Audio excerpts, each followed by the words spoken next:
Now, despite a decline in new vehicle sales in South Africa, motor companies are flocking to the market as they are drawn by its competitiveness and expanding array of brands and models. However, concerns arise over the achievability of previous growth forecasts amid a tough economic environment.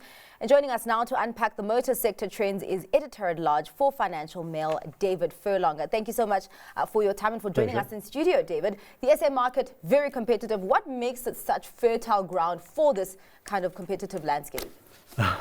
It's a question that sometimes puzzles me. I think a lot of people see it as obviously it's the biggest market in Africa by a long way. Yeah. It's also seen as the gateway into the rest of Africa. The problem with it being the gateway into the rest of Africa, as you're probably aware, Ford celebrated its African or South African centenary last year, and it came in 100 years ago into the gateway to Africa, and it's still waiting for that gateway to open. But it looks as if things are starting to happen. The South African motor industry is leading moves to grow the African motor industry. They hope that sales will grow from about 1 million now to about 3 million within the next 10 years at least. And of that 1 million, almost two-thirds are in South Africa. So it gives you a sense of how lopsided the African market is.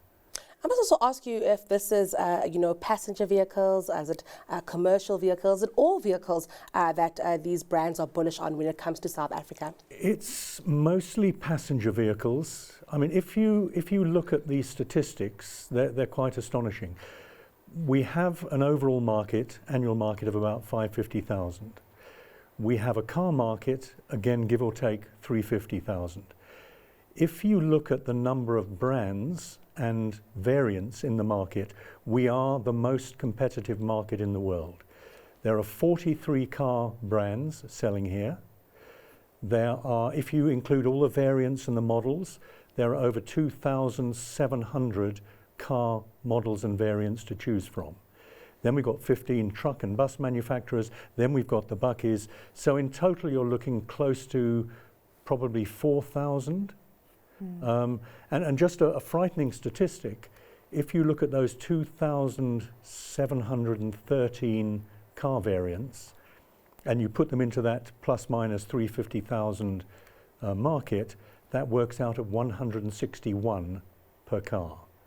So it's kind of cost ineffective in the long term. Yeah, it's quite interesting. I mean, you want to enter into a competitive market, but I guess in a competitive market like this, people already know there's already a need, so you don't need to convince people.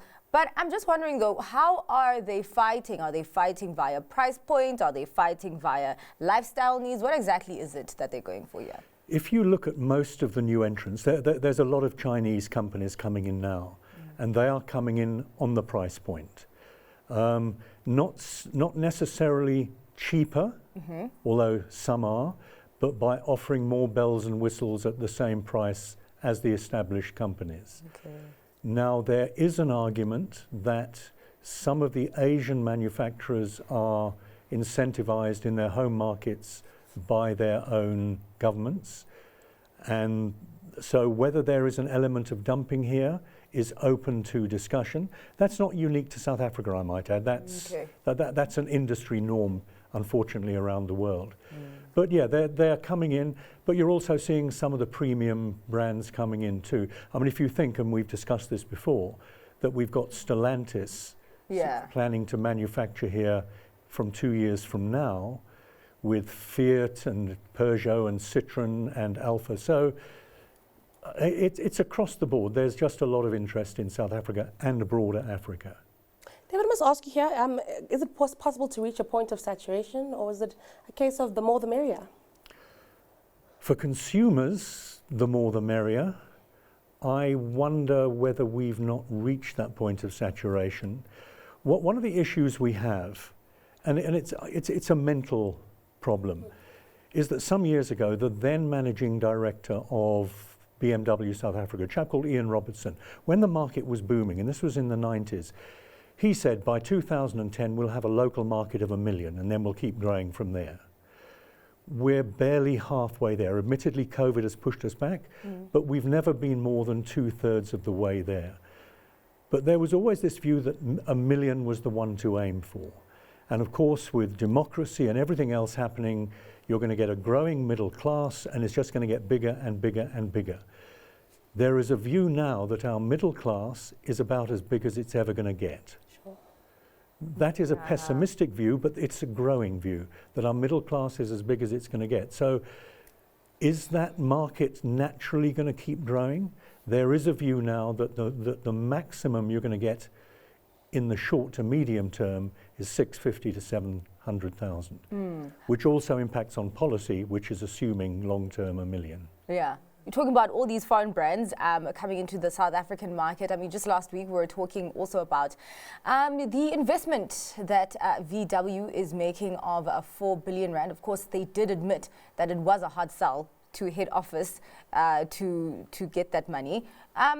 So what are the companies then betting on amid the tension of doing business in South Africa? They're betting on Africa. Look at VW, you know, perfect example. Yeah. Most of the polos it sells, 3/4 of the polos, maybe 80%, they go to Europe. But they go to a European market which is shortly going to ban petrol and diesel vehicles. So their life cycle of the Polo and of the current Viva have been extended to 2029 and 2030. So VW South Africa, or VW Africa as it now is now going to be targeting those markets which will not go electric, and primarily that's going to be Africa. And Martina Bina says our future is Africa. Yeah. So everyone is betting on Africa now. Interesting times ahead indeed, David. Thank you so much for this conversation. That was Editor at Large for Financial Mail, David Furlonger.